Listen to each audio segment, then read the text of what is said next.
Assalamualaikum warahmatullahi wabarakatuh. Perkenalkan, nama saya Muhammad Afrizal Rasid. Saya dari kelas 12 TKS 1. Saya di sini ingin beritahu komponen-komponen yang ada di dalam mesin mobil.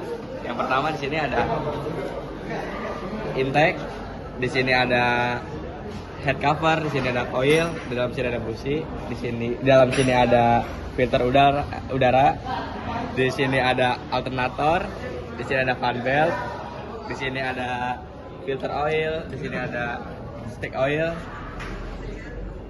di sini ada blok silinder. Lebih aja.